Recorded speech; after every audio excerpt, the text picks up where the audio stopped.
Welcome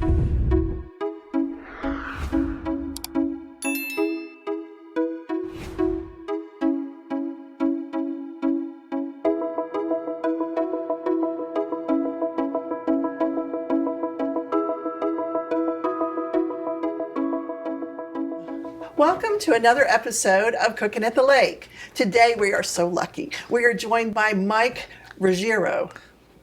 And we are at his house, his new house. You're new to the lake, aren't you, Mike? Yes, we moved in last May. Yes, he and his lovely wife, Margaret, live here.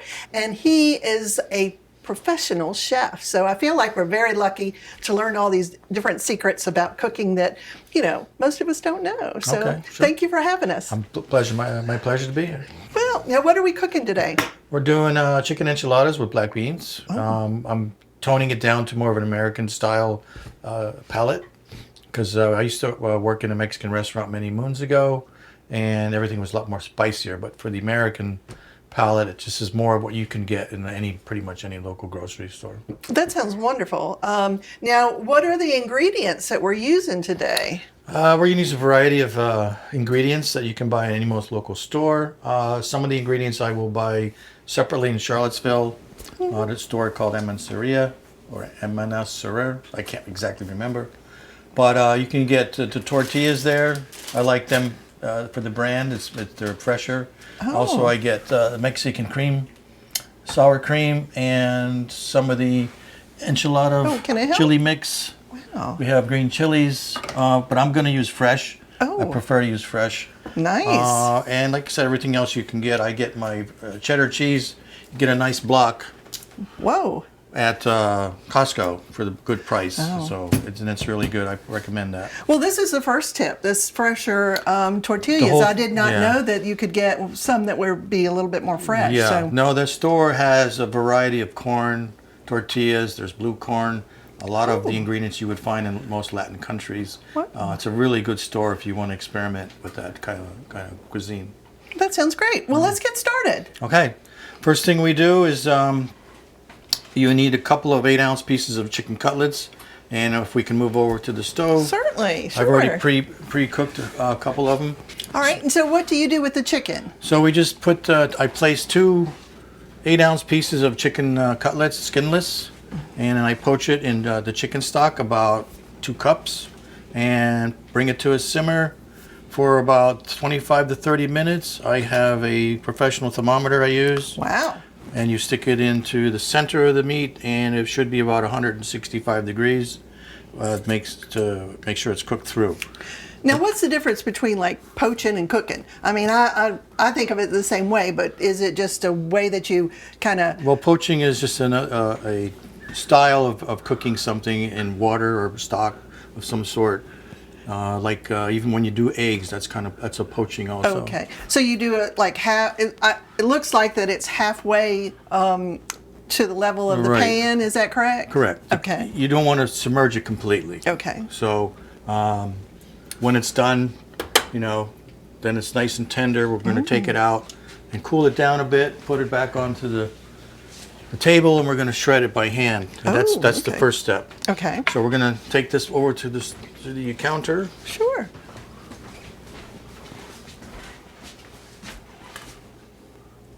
This is a chef's fork. Wow. They're known as because they're a lot longer and heavier. You can save the chicken stock. Then I'm going to put this pan back on the stove. Okay. And I already have this stove. The thing running. And you have all the good juices there to use. I have the platform. font. It's called the font, and I'll put a little olive oil down. And while that's getting ready to get hot, I'm going to come back over here and start chopping up the vegetables. Okay.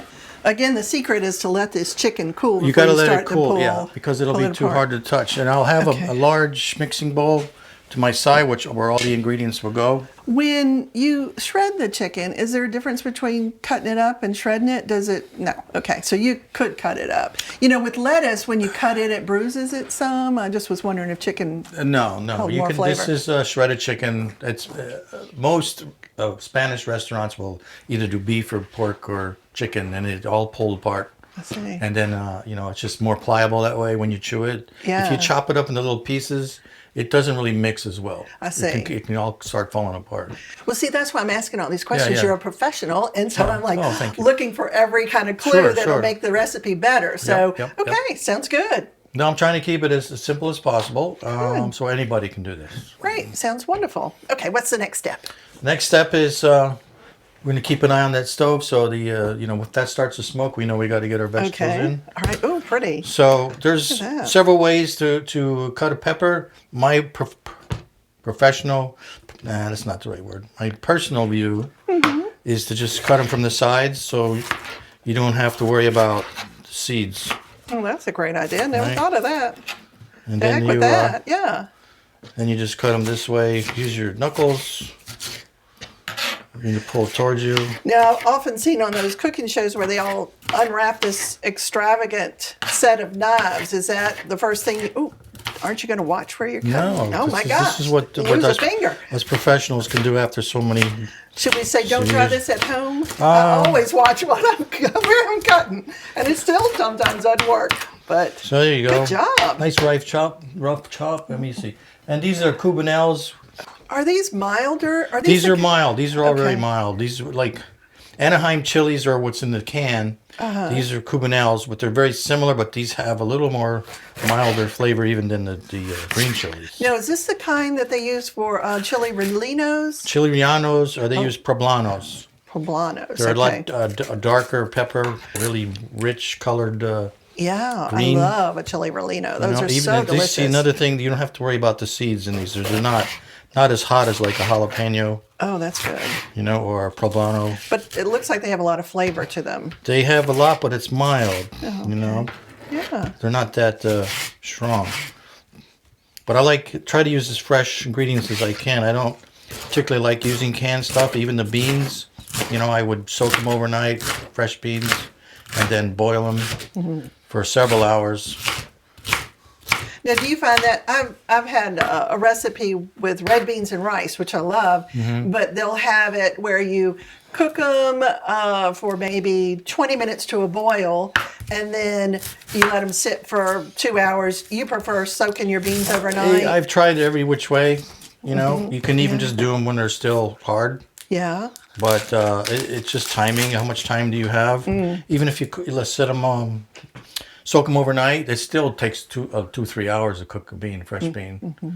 So I've found really a way around that. There's all these tricks, but they don't really work for me. So And beans are so good for you, your digestive system. And protein, good for your. a lot of people use it for their main instead of meat. If you're vegetarian, sometimes beans are the way to go because it gives you that substance, that Sure. protein. So a lot of vegetable burgers are made that way. Oh, yeah. I have my own secret recipe, maybe on another show. we could do Maybe, yeah. that. Yeah. So now we need to move this over. Okay, please. All right. So we got those babies in there. Wonderful. Put this over there. Okay. I'll put a little more oil on top. So this is like extra virgin olive oil, I guess? I always use EVO, extra virgin olive oil. If I'm gonna cook a steak or a chicken in a pan, I will mix olive oil with canola oil. So because the virgin olive oil tends to burn with a higher temperature. Oh, I need to get some of that. So we got some pepper in there, and there's some salt. This particular case, there's so much vegetables in there, I'm just gonna sweat them, get them cooked down. I'm not gonna really caramelize them, which makes them brown. Now, while this is cooking, tell me a little bit about how you got into cooking. Were you always interested in cooking and then it just kind of took off? What happened? When I got out of the military service in the early 70s, I needed a job to go to college. I wasn't sure what I wanted to do. I knew I was an artist, but I couldn't figure out what area to move into. So I walked into a restaurant, a steakhouse, and they hired me, and that's how it started. Took me about another 8 years to figure out what I wanted to do, but in that time period, I kept moving through the system, ended up in a hotel, and the chef that was the executive chef pulled me aside and asked me if I would like to be a chef. Oh, that's And your break. I had no no real inclination to do that. Yeah. But I was interested, and then I worked with them as an intern for 2 years, and I learned every facet of cooking in the kitchen. Yeah. And I decided to just keep going with that, and in the meantime, try to pursue my photography, which I picked up along the way. So you're a photographer as well. I'm a photographer, yeah. Now, which one is your love and which one is your passion? Well, I love to cook, Uh-huh. and my passion is definitely photography. I see. Well, I see some of your pictures around here, and they're just beautiful. They're absolutely beautiful. Oh, thank you. Yeah. So you went and you got a degree in photography while you were doing the cooking. Well, I was cooking in the Hilton Hotel out west in San Diego. I went to college at the same time, and I got my degree, and then I gave up cooking and to pursue my photography passion. I went to Europe. Oh, and I lived in wow. Paris for about 6 months, Oh. just photographing. Oh. And I actually did end up in a small little bistro cooking for the local Frenchman, and he wanted me to do the Spanish food, I see. which I found like ridiculous because I didn't want to do that. I was working in a French restaurant that was doing Spanish food So only. you did. Oh. So I was Wow. making enchiladas, burritos, tacos, chili, cornbread, all that stuff. Oh, I love in the cornbread. center of Paris, and I was just like scratching my head. It's like, you don't go to Paris to learn how to cook Mexican food. I guess not. Well, that's true. But you were busy taking pictures anyway, so I it's was probably a taking good pictures idea. during the day and cooking at night. That seemed to Okay. be my pattern for the last, almost 50 years. Wow. Now, where did you go after you left Paris? Came back to America, went back to San Diego. I worked for some more hotels. In the meantime, I kept trying to get my work out as a photographer, and I found that it was just best to do it as an artist instead of trying to make a living at it. So I stuck with the cooking, and I ended up coming east in the late 80s. A friend of mine was from Long Island, Oh, yeah? so I ended up in Long Island for 30-some years cooking in country clubs, golf courses, private restaurants. I've got to say, this smells great already. You know, it really, really does. What Right. do you? What is your favorite dish to cook? Oh, well, I keep getting asked that question. And my favorite answer has always been, with my next dish. Your next But dish. if you want to know what I would eat on a regular basis that I love is my mother's Italian cooking and her Hungarian cooking. Oh, what a combination! Yeah, so she was full-blooded Hungarian, my dad was full-blooded Italian, and so my mother learned from his mother, and my mother learned from her older sister, the Hungarian side. So I had a combination of the two growing up, and I think watching her cook when I was a kid, and tasting things, I probably instinctively knew that I had a talent for it somehow. Wow. Well, when you're artistic, you have your photography, but it comes out in different realms always. Yeah. Because you're creating. Yes. One medium or another, be it cooking or photography or sculpting, you have that sense of creativity, I think. And I think it's the senses, with photography, yeah. it's your eyes and, your observance of your peripheral vision and so forth. And with cooking, it's hands, tasting, so you have feeling in your touch and your senses in your palate. So they all work together. The balance of everything is what really attracts me to all of that. Well, in art too, the whole premise of art is to make you feel something, and so cooking definitely brings up memories. It brings up good times. Yes, it there's all just that, sure. it makes the mind explore a little bit. So that makes it really nice. Okay. Oh, these look delicious. All right, so this is almost there. It's actually caramelizing more than I want, but I think what I need to do is lower it Okay. and put the lid back on, wherever that went. Okay. And while that's simmering and poaching and doing all those good things, and we're gonna start peeling the chicken over here. All right, that sounds good. So Now you said this was boneless. this is skinless, boneless. Yeah, and you see how it just pulls apart? Oh, it does. You're right. And you want it shredded. These are the shredded parts. Okay. Like that. That's what you want. Boy. But imagine, doing this every day for a few, 400 people. Oh my gosh. So in the kitchen, how does it really work in a professional kitchen? So depending on how many people you have, I suppose, is it. This would be done maybe 2 to 3 days ahead of time. So the Okay. mix is all ready to go.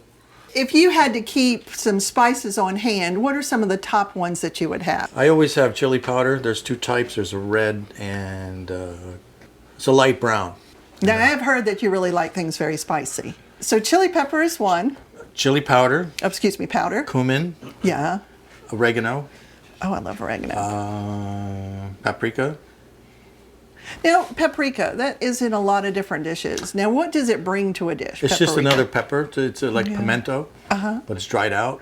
And then when you buy like chili powder, it's mostly paprikas in it.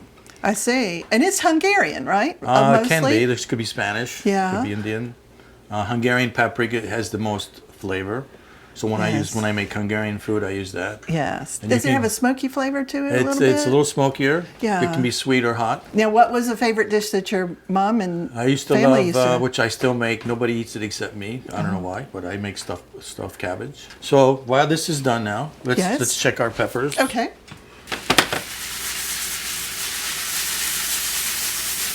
So you get them good and Yeah, I want to sweat them down. yeah. You know, when I'm soft. Okay, I think we're pretty much done with these. So now we can open up these cans and go to the next step.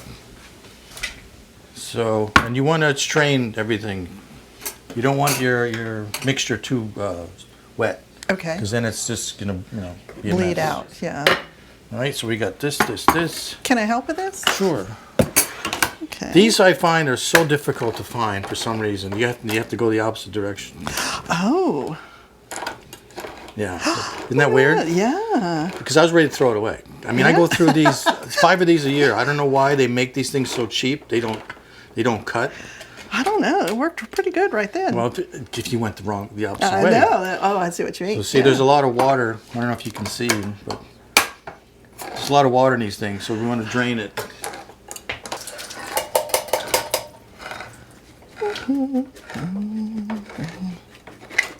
Oh, there we go. Okay. Throw that into your bucket. Okay. So it's a one pan kind of mix Yes, up. yep, That's nice. That makes it easy. You got it? Yeah. Another trick is you don't want to cut it all the way across, Right there. right? This way you keep that, so you don't have to reach and cut your finger. Okay. And Now you put push down it like in this that. way, and then you crush it. So this way, this doesn't come out. Now, burning your hands and things like that. Do you have tougher hands now? That's the fun part. Oh, that's It's kind of a hard. rite of passage almost in the kitchen. Yeah. You haven't been burned or cut. Well, I've got some scars, so I think I'm there. That's for sure. Okay, so we got this. Mm-hmm. Now we need, what else do we need? The pepper mix is going to come in. Okay. And we got the sour cream. Right, we can open up this. Okay. I'm at it. I'm on it. So we're real close. This is one of my favorite sauces to use. Again, it's very mild. It's Valentina. Valentina. Yeah. And it's affordable. Like this bottle here is probably about $2.50.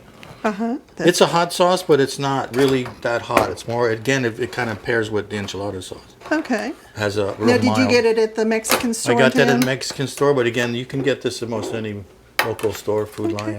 How often would you sharpen your knives? Do you do it all the time? No. No, you don't do it all the time because it takes the metal down. What you do is you get yourself, there's several types of things. I like to use this handle, Oh, wow. right? And this is water. I don't put oil in it. Okay. Just like a barber might do. You go back Yeah. and forth. Okay. And do you do it You do it almost once a month? You or- do it a lot. Okay. Whenever you're cooking, if I was doing a lot of cutting today, I'd probably do it at least every couple of minutes to keep it sharp. Okay. But as far as sharpening the blade itself, yeah, you do that once every couple of weeks. Okay. All right. All right. What's next? Next, we need the peppers. Throw in here. Just dump them right in. Okay. There's a spoon right there. Okay. Well, I'm doing more work than I normally do on this show. That's just Loving because it. it's fun, right? It's fun. It is. Cooking It is. should be fun, I agree with but you. you also want it to taste good. And it's relaxing as well. Of course, you see how much relaxed I am. I know, I can tell. Okay, and now we're using sour cream Now in we're it? using sour cream. This is why you don't. This is not a topping. This is like goes This is in a it. mix. Yeah, this is why you don't want to make it too hot because it'll make the sour cream too loose. Okay. Right. So we're mixing all this in together. The chicken, peppers, corn, beans. Making a really nice batch here. Cilantro. What you do, if you get a batch like this, make sure you wash it. Okay. And then let it dry. Okay. And then you want to chiffonade it, which is, you roll it up like this. Oh, yeah. As tight as you can get it. And then you just chop it this way. Now, I notice you push forward on the knife, you know. You push down. The tip is made to go this way, and it should be rounded. And then you also, most people grab their knives like this. It's not a really good way to do it because you don't have a lot of control. Oh, I see. So the reason there's a reason why there's a bevel here on both sides, so you can grab it this way. Oh, So anybody that plays golf, it's the same kind of grip. So then this way you point down. You don't lift that point off. You just keep pushing, because you want to slice it. You don't want to crush it, right? Interesting. Now, what are some of the changes that you've seen in the industry in restaurants? Most of the changes are technical. In other words, the equipment. As far as the cooking, how you cook food and everything else, the foundation hasn't changed. It's just the equipment itself is more electronic, timed. You like a fryer. You push a button, it drops down, comes up. You don't have to worry about it, Yeah. But in my day, and probably in smaller restaurants, you have to. Your clock has to be in your head. Yeah. So you got to know. You put something on the stove. You kind of figure out instinctively over time that you got 5 minutes to work on that. Then you can move away, do something else for 5 minutes, and somehow the brain kicks in, and you go back before it burns. Yes. Well, that's the secret to making a really nice dinner, is that each dish is going to take a certain amount of time, and you have to merge those times together so it all comes out at the same time. Yep. And that's difficult when you first start, but you start to learn after a period of time. So we're putting the sour cream in. Okay. All right, and we're going to mix that up. Wow. So I would have thought that would be on the top, or well, again, not in it, that's but it gives it that nice, Americanized. Yes. That's what they want you to do. If you go down to Mexico and most Latin American countries, as far as I know, things are a lot drier. They don't make such a saucy stuff like we do up here.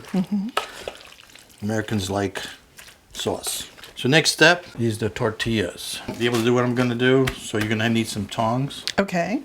I got a nice flat crepe pan. Yes. So you can do a lot of things in here. You can make pancakes. You can make crepes. And we're just going to toast them. I'm not going to cook them too much. Not good so they don't get crispy. When we remain pliable, so we can roll them. Okay. Right. But like I said, most people are going to have to get tongs. So we're going to. So you just put them flat on the. Yep. And this is a crepe. It's a crepe pan. Wow, that's kind of neat. Cast iron. Yeah. I mean, there's other crepe pans that are thinner and they can be hotter. Now you have to get along with people if you're in the kitchen together for quite a while. Once you get a working relationship going, you don't even talk to each other. Everything is everything is visual.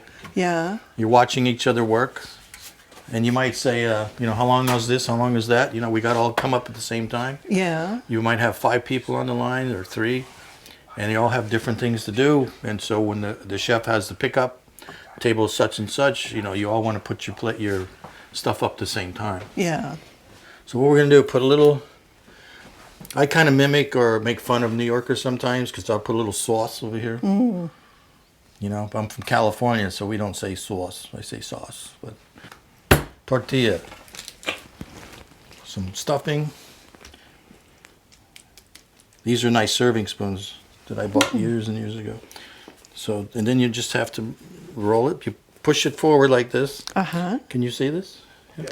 And you pull it, right? Okay. So it stays tight. I see. And then you roll it like that, and then you just place it inside in the doodah. The difference between a commercial oven and a home oven is home ovens cost more because they have a lot more insulation. Oh, I see. Because you can't turn it up to 500. It's too dangerous. But in a restaurant, you can crank those 550 because you got the vents, you got the Ansel systems in case fire, shuts it off. Now, what are some of the things that you like to photograph? Is it I'm what you still, call or? well, I'm what you call a street photographer. And since I've traveled a lot in my time, it's really worked advantageously, because after work or when I had my days off, I would walk through like Paris, and then when I was in London or Bermuda or Germany or Japan, other places, and that's what I started doing, taking pictures of people. Mm-hmm. But I do it again like in an art form, so I would do the juxtaposition of the scene with people in it, like a stage. I would wait. If I saw something geometrically that looked interesting to me, I would wait for a while and see what happened. So this will do about 8, which will give you enough for a family of 4. Okay, that's it. Again, if I was doing this in a restaurant's environment, yeah. I would have what they call a Cuisinart, and it has an attachment that you just put the cheese in, you put a plunger, and then it just, you just drop it right in, like you said, it automatically cuts everything. Oh. You have different blades for different sizes and so. Yeah. And this is, you don't want to. You're pretty doggone good at this, I must say. Well, again, it's practice. Like a lot of professions, you do it for long enough. Yeah. How do you get to Carnegie Hall? Practice, practice, practice. Yeah, there you go. Yeah. All right. So now we're at the last stage. Let me put our sauce on here. Wow. Oh, that looks wonderful. And I have all the amounts down in the recipe. This is harder to find because it's a larger can, but you can get two or 3 cans as long as it adds up to 28 ounces. Okay. Oh wow, cheese, yum. Okay, so now we're going to put this in the oven. Okay. Normally, would take, if you put it at 350, it should take about an hour, 15 minutes, because everything is room temperature or still warm. Okay. Good job.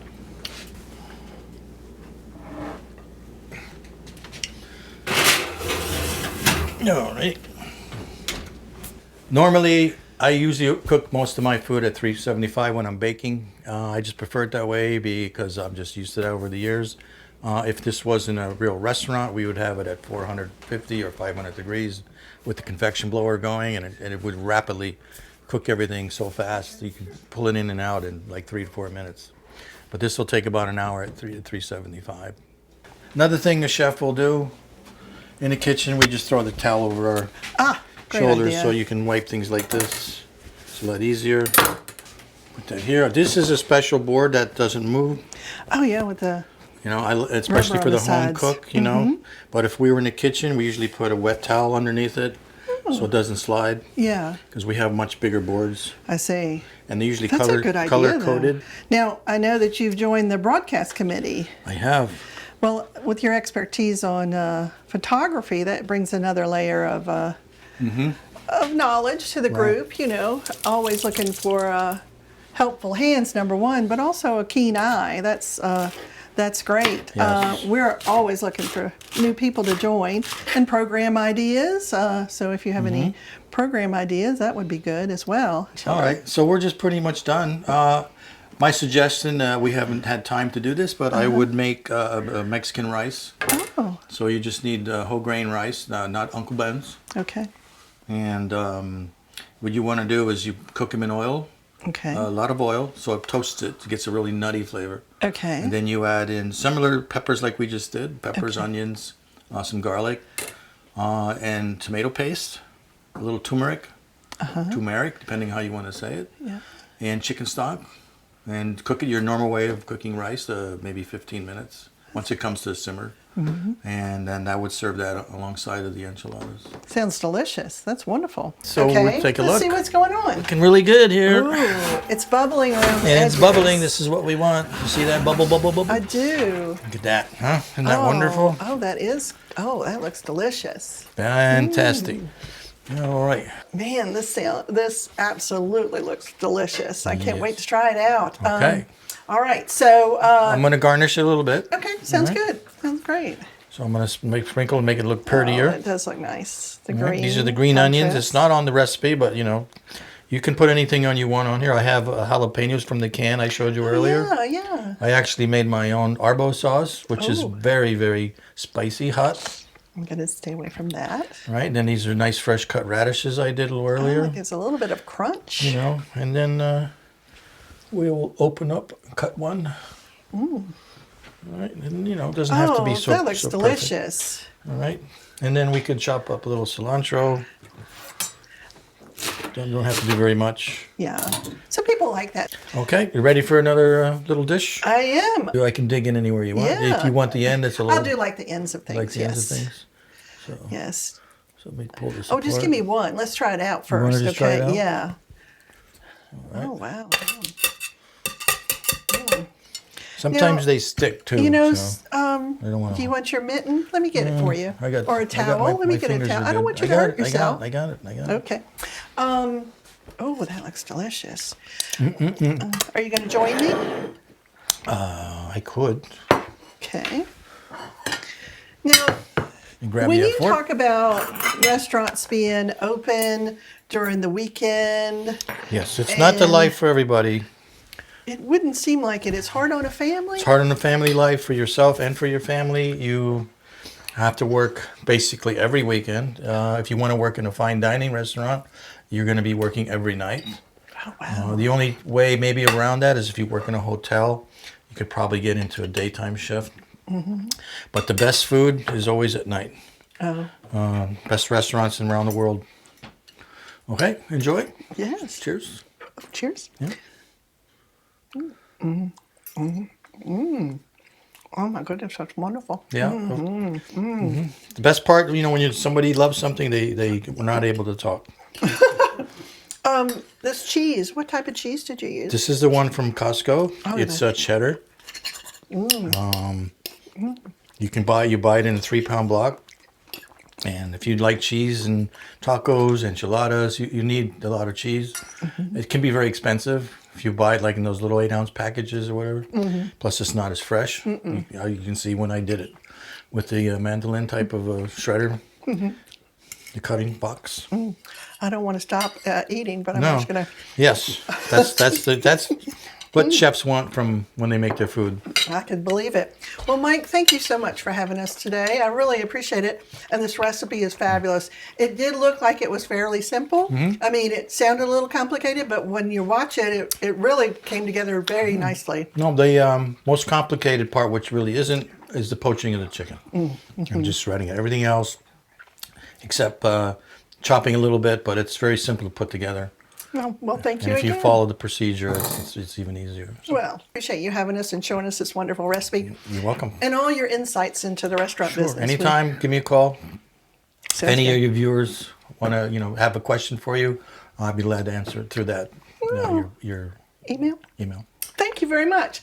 And if you have a nice recipe that you'd like to share with us, you can email me at maryjanewarner2501@gmail.com. Thanks so much for joining us.